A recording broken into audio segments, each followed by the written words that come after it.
यदि 5 मिनट आपके एक दिन खाली चले गए, आपने नाम जप नहीं किया, तो उस दिन उपवास करो। हमारा नियम टूट गया, तो नियम में आ जाओगे। 5 मिनट में एक बार राधा और सब कामनाओं की पूर्ति, इसी से भगवत प्राप्ति। खाली समय में खूब नाम जप करो, और जब आप कार्यरत हो तो हर 5 मिनट में रुक कर एक बार राधा बोलो। यदि 5 मिनट क्रॉस हो गया, आपने राधा नहीं जपा, तो उस दिन उपवास करो, अन्न नहीं पाएंगे। आज हमारा नियम टूट गया। फिर आप देखो इसका चमत्कार। जब नींद आती है तब ये 5 मिनट वाला नियम नहीं चल पाएगा। उसके लिए चर्चा हुई कि यदि हम गाढ़ नाम चिंतन करते हुए सो गए तो हमारा वो सोना भी भजन माना जाएगा। पर जब जग गए, मानो 12 बजे रात के जग गए, फिर हमारा 5 मिनट वाला नियम लागू। जागृत में हम 5 मिनट खाली नहीं जाने देंगे, और सोते समय खूब नाम जप करते हुए सोएंगे तो वो निद्रा भी भजन माना जाएगा। मन लागे चाहे ना, तुम जपना मत छोड़ो, करके देखो। इसमें लाभ ही लाभ है, हानि तो कोई है नहीं, साइड इफेक्ट तो है ही नहीं। नाम में कोई साइड इफेक्ट, अन्य साधनाओं में तो ऐसा होता है कि ये त्रुटि हुई, तो ऐसा नाम में नहीं। भगवान के सामने ये प्रार्थना करो, भगवान को सामने देखते हुए, प्रभु मुझे आपका स्मरण चाहिए, आपका भजन चाहिए। भगवान की याद आ रही बिना चेष्टा के, नाच पड़ो, भगवान तुम्हें याद कर रहे हैं। आपने चेष्टा नहीं कि अपने आप प्रिया प्रीतम की याद आ रही, श्री जी आपको याद कर रहे हैं। खुशी से नाच पड़ो, भगवान कृपा करके तुम्हें याद कर रहे हैं। अचानक चित्तवृत्ति भगवान में गई, तो ये आपकी नहीं गई, भगवान आपको याद कर रहे हैं, प्रभु आपको याद कर रहे हैं, तब आपकी चित्तवृत्ति डूबी। कोई भी भक्त ऐसा नहीं कह सकता कि मैं सर्वथा निष्पाप हूं। अगर वो कहता है तो झूठा। निष्पाप होता तो मृत्यु लोक में जन्म के होता। मृत्यु लोक का शरीर बनता ही शुभ अशुभ कर्मों से है। इस शरीर की रचना ही 2 कर्म से होती है। अगर शुभ कर्म है तो देव शरीर, अशुभ कर्म है तो यातना शरीर, शुभ अशुभ कर्म है तो मनुष्य लोक में। इस मृत्यु लोक में जन्मता वही है जिसका कुछ पाप होता है, कुछ पुण्य होता है। तो निष्पाप तो हुआ नहीं, पर भगवान ने उनको माफ करके उनके पाप मिटाकर उनको महात्मा बनाया कि नहीं बनाया? भगवान उनको प्राप्त हुए, तो हमारा भी कल्याण हो सकता है। सर्वथा निष्पाप और पवित्र होकर भगवान की प्राप्ति भगवान के स्मरण से होती है। ऐसी ताकत और किसी साधन में नहीं, केवल भगवान के नाम जप में। भगवान सब जगह हैं, पर बिना भजन के आप देख नहीं सकते। भजन वो प्रक्रिया है जिससे भगवान देखते हैं। जैसे दूध में बूंद बूंद पे घी है, पर वो पूड़ी नहीं पका सकता, उसकी प्रक्रिया है, फिर घी निकलेगा।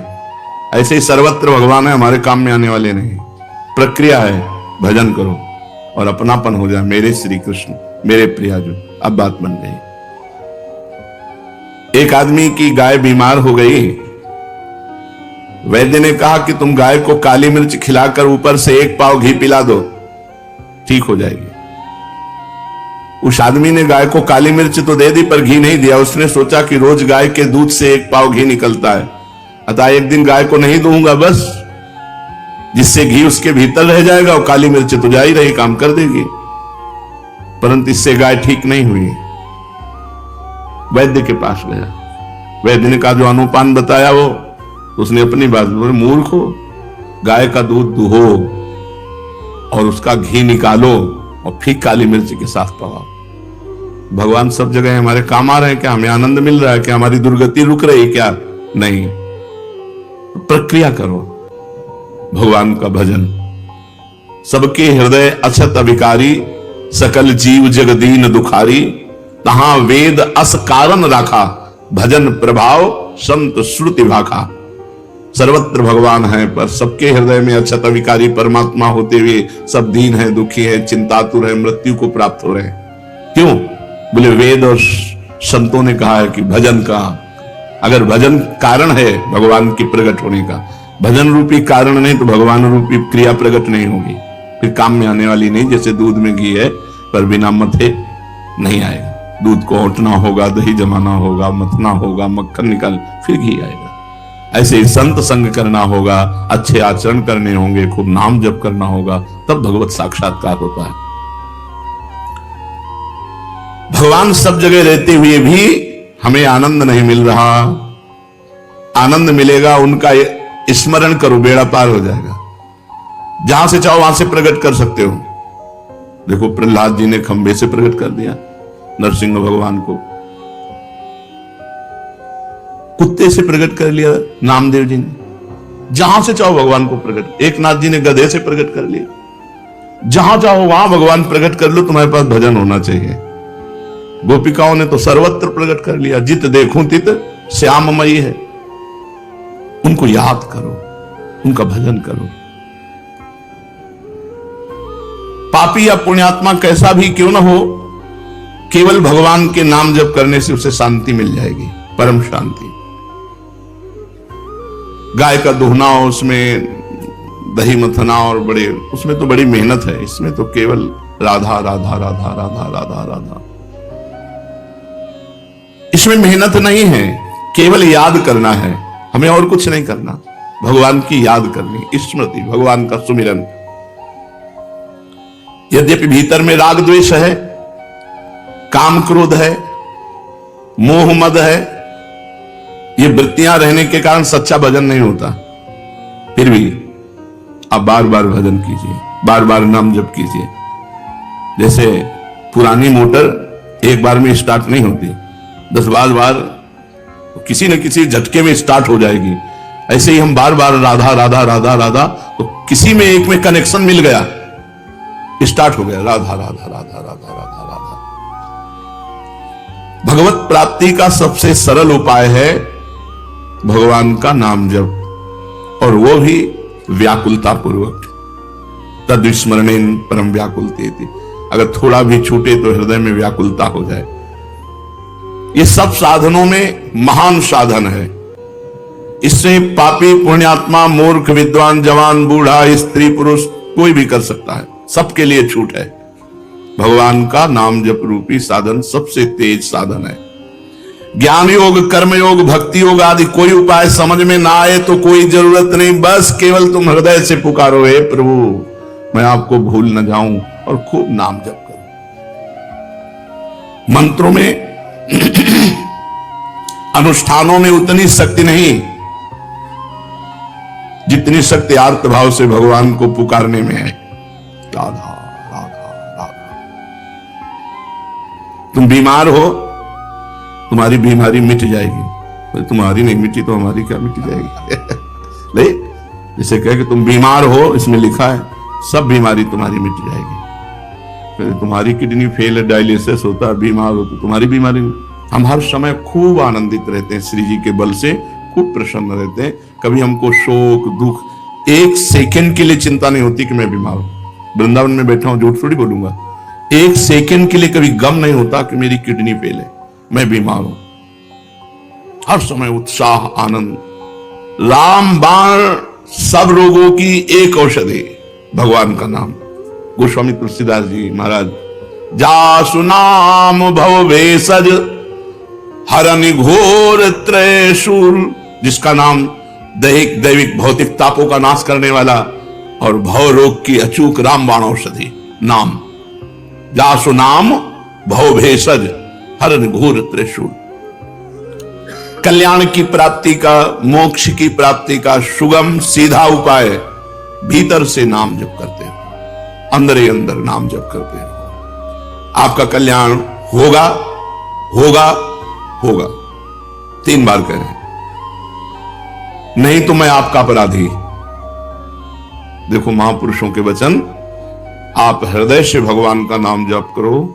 पापी हो, पुण्यात्मा हो, जवान हो, बूढ़े हो, विद्वान हो, मूर्ख हो, स्त्री हो, पुरुष हो, पुरुष नपुंसक नारीवा, जीव चराचर कोई, सर्व भाव भज कपट तज, मोहि परम प्रिय सोई। भगवान के गोस्वामी जी कह रहे हैं, भगवान शंकर को साक्षी करके कहता हूं हमारी जबान गर जाए यदि मैं झूठ बोलूं। मुझे जो कुछ आज तक प्राप्त हुआ है तो राव मां, ये 2 अक्षर राम नाम से प्राप्त हुआ है। हरिवंश महाप्रभु कहते रसना कटो जो अन रटो, निरखी अन फुटो नयन, श्रवण फुटो जो अन सुनो, श्री राधा जस बहन। जो कुछ है सब राधा राधा। तुम भीतर से नाम जब शुरू करो, आपका कल्याण होगा होगा होगा। नहीं होगा तो मेरे को दंड देना, मैं अपराधी हूं, मैं आपका अपराधी हूं। देखो महापुरुषों ने कहा, मेरी सौ भैया कृष्ण गुण संच, तुम्हें हमारी कसम है, तुम कृष्ण के नाम गुणों का गायन करो, इह परलोक सकल सुख पावन। इस लोक में और परलोक में समस्त सुख तुम्हें प्राप्त हो जाएंगे। गोविंद दुहाई भाई जुन सेवो श्यामा हरि, तुम्हें गोविंद की कसम है, यदि श्यामा श्याम का सेवन न करो, सुमिरन न करो। ये बड़े बड़े महापुरुष। कलयुग से बचना है तो हरदम भगवान का नाम जपना है, नहीं तो मार डालेगा। कलयुग की बहुत कुछ चाल बुद्धि को भ्रष्ट कर देता है। अगर वो नाम जापक, तो उसके विचार आते, नहीं मैं ऐसा नहीं कर सकता। अरे नहीं करो यार, नहीं, मुझे जेल हो सकती है, मुझे मार पड़ सकती है, मुझे फांसी की सजा मिल सकती है, मैं ऐसा नहीं। भजन तत्काल परिणाम दिखाता है, ऐसा मत करो। और जो भजन विहीन है, जो होगा देखा जाएगा। अब क्या देखने लायक, हथकड़ियों से जकड़ करके। अगर कलयुग से बचना है, पाए जान जगत में सब जन कपटी कुटिल कलयुगी टंच, कहीं विश्वास लायक नहीं है। विश्वास है तो भगवान का, मनुष्य का। कलयुग में मनुष्य पर विश्वास, जिससे विश्वास करके साथ जाओगे वही तुम्हारा गला घोंट देगा, वही तुम्हारे साथ अभद्र व्यवहार कर देगा। कलयुगी जीव पाए जान जगत में सब जन कपटी कुटिल कलयुगी टंचु, कलयुग बुद्धि भ्रष्ट कर देता है। अगर कलयुग के पापों से बचना है, कलयुग की चाल से बचना है, तो हरदम भगवान का नाम जप करते रहो, विश्वास कर लो। ईश भजन सारथी सुजाना, जैसे ड्राइवर बढ़िया हो तो गाड़ी बहुत बढ़िया सुरक्षित लक्ष्य तक पहुंच जाएगी। मनुष्य शरीर रथ है, इंद्रियां घोड़े हैं, मन इनकी घोड़ों की लगाम है और बुद्धि इनका सारथी है। और ईश भजन सारथी सुजाना, जो खूब भजन करता है उसका सारथी बहुत सुजान है, वो बचा लेगा। नहीं यार ऐसा नहीं करना, वो बचा लेगा। अगर बुद्धि भ्रष्ट है फिर वो नष्ट कर देगी। इसलिए कलयुग की चाल से बचने के लिए, जिते विनायक शुभ अशुभ विघ्न करे नहीं कोई, विघ्न करे नहीं कोई, डरे कलिकाल कष्ट भय, हरे सकल संताप हरस हरिनाम जपत जय। विजय को प्राप्त होता है भगवान नाम जापक। कलयुग थर्राता है, अपनी कोई भी कुचाल भजन करने वाले के ऊपर नहीं कर सकता। चलते फिरते, उठते बैठते, रात में दिन में, काम करते समय, हर समय व्याकुलता पूर्वक हृदय से भगवान के नाम का जप करो। अनंत जन्मों के सब पाप भस्म हो जाएंगे, तब तुम्हें आनंद मिलेगा। अभी भजन में आनंद नहीं मिलेगा। अगर मिल रहा है तो तुम्हारे पाप नष्ट हो चुके हैं, नवीन पाप होने न पावे और आगे बढ़ो। देखो फिर आनंद मूर्ति भगवान तुम्हारे सामने झलकने लगेंगे। भजन करने वाले के भावना में प्रभु आने लगते हैं। वो सुंदर रूप, बस उसको फिर और कुछ सुहाई नहीं देता। जब तक ये स्थिति ना आवे तब तक भजन करते रहो, मन मार के करते रहो, बिना स्वाद के करते रहो, बिना भाव के करते रहो, पहुंच जाओगे। अपनी निर्बलता और भगवान की कृपा शक्ति पर विश्वास रखो। अनुभव करो कि मैं निर्बल हूं, मेरी सामर्थ्य नहीं की।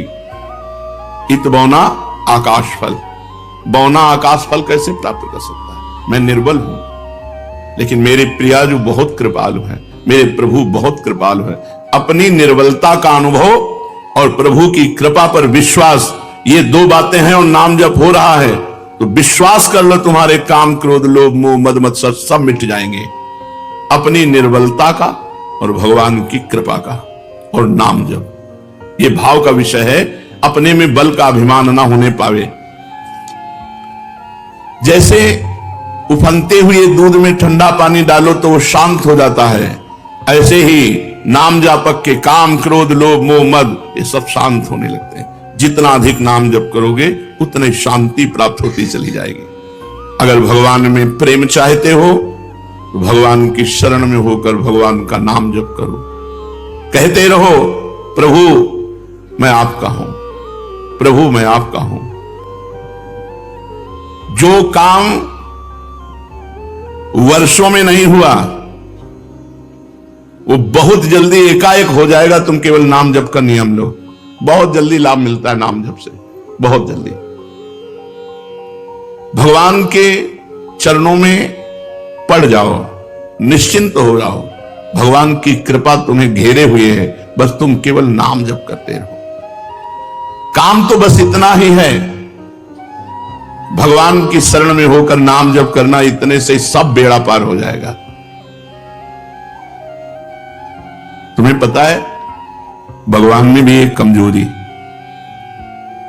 जो सच्चे हृदय से भगवान का हो जाता है, भगवान उसे कभी छोड़ नहीं सकते, चाहे जितना बड़ा पाप कर ले। ये भगवान की कमजोरी है। यहां कह रहे हैं भगवान की बड़ी भारी पोल तुम्हें बता रहे हैं, जो सच्चे हृदय से हम तो प्रिया दो। अब उससे बड़े अपराध बन गए, बड़े पाप बन गए, भगवान उसे छोड़ नहीं सकते। सूरदास जी ने एक पद में लिखा है, विमुख भये निमिषो न अकृपा, जब चित्ते तब वैसे। भगवान की तरफ पीठ करके संसार में चला गया, मनमानी आचरण किया, फिर होश आया, फिर लौटा तो देखा कि प्रभु अकृपा ने की, वैसे ही करुणा की हुई, वैसे ही प्यार, वैसे ही दुलार। भगवान की बड़ी भारी पोल है कमजोरी, जो सच्चे हृदय से कह देता है प्रभु मैं आपका हूं, प्रभु उसे कभी छोड़ नहीं सकते। ये बात पक्की समझ लो। प्रभु में एक कमजोरी है, वो छोड़ नहीं सकते। अरे बड़े दयालु, कृपा सिंधु, दया सिंधु, ऐसे थोड़ी कहे गए हैं। अगर आप सच्चे हृदय से पुकारो तो बहुत जल्दी आपके नेत्र गोचर हो जाएंगे। कौन चाहता है भगवान से मिलना? हृदय से देखो, हृदय से हम भोग भोगना चाहते हैं, हम अच्छा खाना चाहते हैं, चैन से सोना चाहते हैं, हम जो चाहें वो मिलता रहे।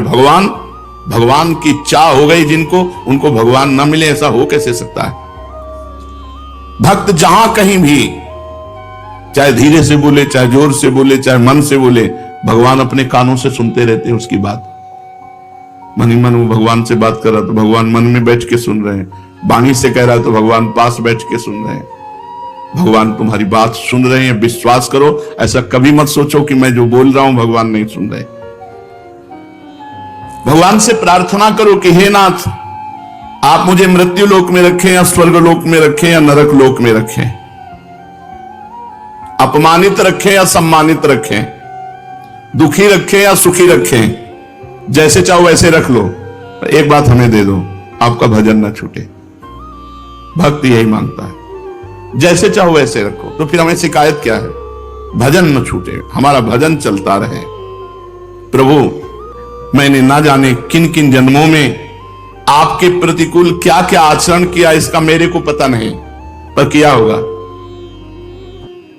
मैं आपसे प्रार्थना नहीं कर रहा हूं कि आप उन कर्मों को भस्म कर दीजिए, उन कर्मों का दंड मुझे दीजिए, मैं भोगने के लिए तैयार हूं।